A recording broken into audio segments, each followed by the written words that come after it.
SCP community, it's time to say a fond farewell to Peanut.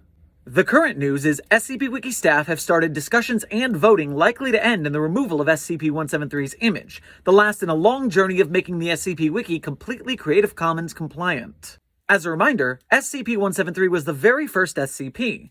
Originally posted on 4chan in 2007, that text and image combination inspired everything SCP has come to be in the last 15 years. Unfortunately, that image, known as Untitled 2004, a copyrighted art piece by artist Izami Kato, was used without permission and therefore is stolen art.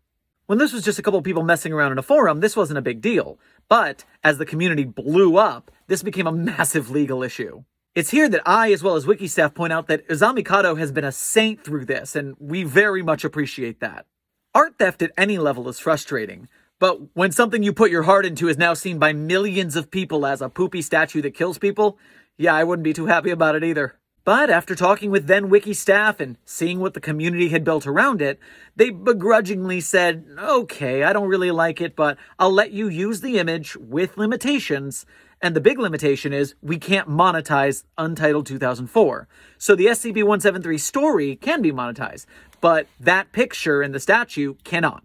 Since then, SCP Wiki licensing staff have been A, going through the wiki and getting rid of or replacing all of the non-Creative Commons compliant images, and B, cease and desisting everybody in games and videos and merch who are monetizing Untitled 2004 when they're not supposed to be.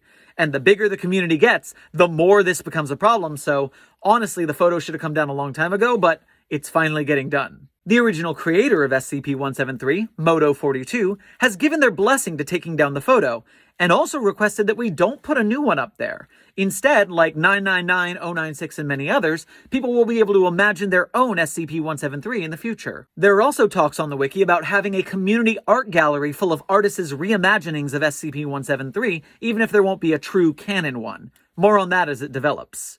To end on a bit of editorializing, I understand there's a feeling of loss that comes with the passing of a cultural touchstone like this. There's going to be a lot of feelings and opinions swirling around out there. But, legally and morally, it is way past time for us to do the right thing and fully give Izami Kato their work back. And finish moving over to full Creative Commons compliance so we can continue to make our own original works as well. The link in the official SCP Wiki TikTok's bio will lead you to the page where the public discussion is still ongoing. Farewell, you old peanut. Secure. Contain. Protect.